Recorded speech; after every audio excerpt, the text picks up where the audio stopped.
एक बार की बात है, गौतम बुद्ध अपने शिष्यों के साथ एक गांव से दूर किसी बड़े नगर की तरफ जा रहे थे। गर्मी के दिन थे और रास्ता भी बहुत लंबा था। गौतम बुद्ध अपने शिष्यों सहित बहुत देर से चल रहे थे, जिस वजह से उन्हें बहुत प्यास लगती है। वहाँ से कुछ ही दूरी पर बरगद के वृक्ष के एक घनी छांव थी। सभी लोग उस वृक्ष के पास पहुंच जाते हैं। महात्मा बुद्ध अपने शिष्यों सहित वृक्ष की घनी छाया के नीचे विश्राम करने लगते हैं। बहुत देर से चलने की वजह से सभी का गला प्यास से सूख रहा था। यह बात बुद्ध जानते थे। बुद्ध ने अपने एक शिष्य को कहा, आप इस बरगद की छाया से 20 कदम दूर जाकर बरगद की 2 बार परिक्रमा करके वापस आओ। शिष्य वैसा ही करता है जैसा बुद्ध ने बताया। परिक्रमा के बाद जब शिष्य महात्मा बुद्ध के पास आया तो बुद्ध बोले कि क्या आपको किसी ठंडी हवा का अनुभव हुआ था? शिष्य बोला, हाँ महात्मा बुद्ध, उस उत्तर दिशा की तरफ से मुझे कुछ ठंडी हवा की अनुभव हुआ था। शिष्य की यह बात सुनकर महात्मा बुद्ध शिष्य से तुरंत बोले कि उसी दिशा में चले जाओ, जरूर वहाँ से कुछ ही दूरी पर एक तालाब अवश्य मिलेगा। उस तालाब से सबके लिए पानी लेकर आओ।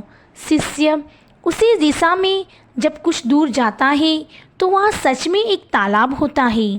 तालाब देख शिष्य बहुत प्रसन्न होता है और तालाब के निकट जाकर जैसे ही तालाब से पानी भरने वाला होता है तभी शिष्य की नज़र वहाँ दूर तालाब में कपड़े धो रही कुछ स्त्रियों पर जाती है।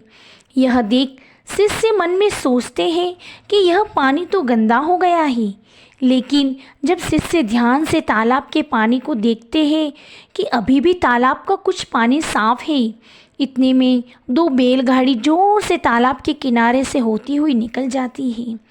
बैलगाड़ी के पहिए तालाब की मिट्टी के ऊपर इतनी जोर से निकलते हैं कि तालाब के नीचे बैठी बहुत सारी मिट्टी तालाब के ऊपर आ जाती है, जिस वजह से तालाब का बचा हुआ पानी भी गंदा हो जाता है।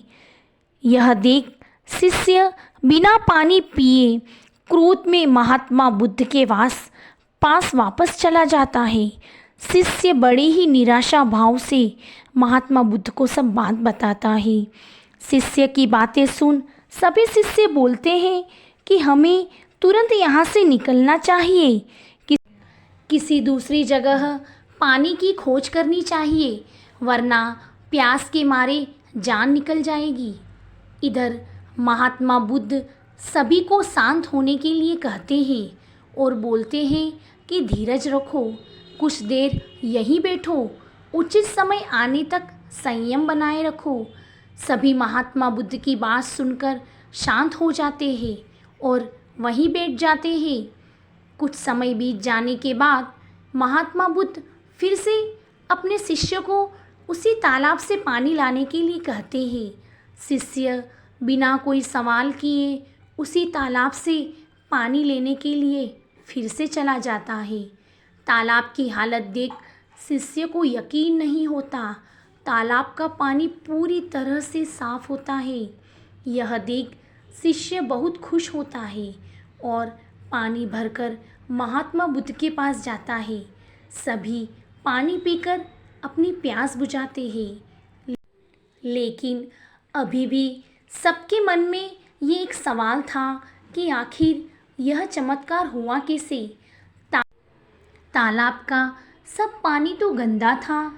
उन्हें लगा कि जरूर ये बुद्ध की शक्ति है। इनमें एक शिष्य ने यह सवाल महात्मा बुद्ध से पूछ ही लिया कि यह चमत्कार आपने कैसे किया। शिष्य का जवाब देते हुए महात्मा बुद्ध बोले कि यह कोई चमत्कार नहीं है, यह आपके सब्र का फल है। यह फल है आपके सब्र बनाए रखते हुए उचित समय के इंतजार का। जितनी देर हम सब लोगों ने सब्र किया, उतनी देर तक तालाब के पानी के ऊपर तैर रहे सभी गंदे तत्व और मिट्टी तालाब के पानी के नीचे बैठ रहे थे।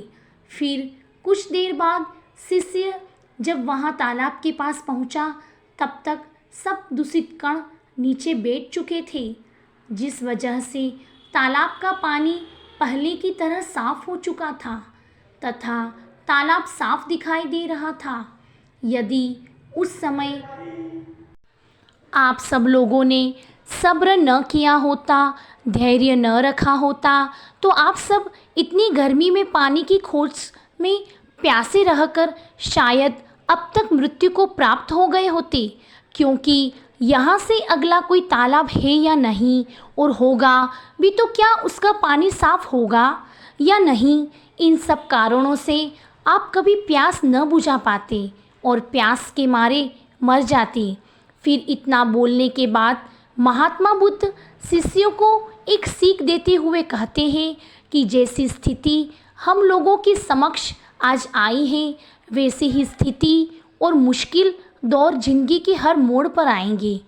तब उस समय भी आपको ऐसे ही संयम बनाए रखना होगा और अपने विवेक से काम लेते हुए ही आपको एक उचित फैसले के साथ सही नतीजे पर पहुंचना होगा।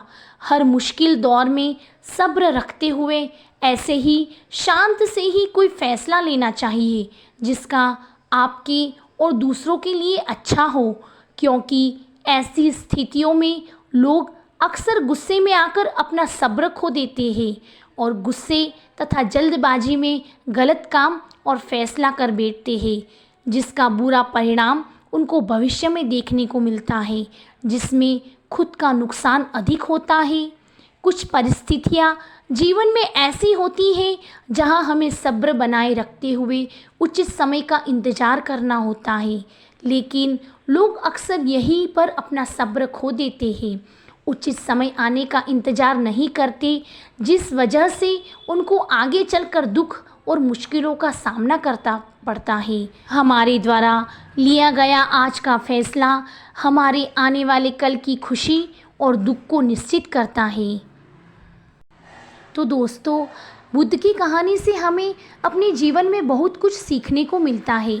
हमें अपने जीवन की उन अनमोल बातों और ज्ञान का बोध होता है जो हमें हमारे जीवन में बहुत काम आती है। अक्सर इंसान ज़िंदगी में आने वाली परेशानियों के बारे में सुनकर बहुत परेशान हो जाता है, तो ऐसे में हमें ऐसी बुद्ध की कहानियाँ सुननी चाहिए और इन कहानियों से हमें सीख मिलती है। ये कहानियाँ हमें मुश्किलों का सामना करने की ताकत देती है, इंसान के मन में एक सकारात्मक ऊर्जा का संचार करती है जो मन में बनने वाली नकारात्मक ऊर्जा को खत्म कर इंसान को सही राह की तरफ अग्रसर करती है।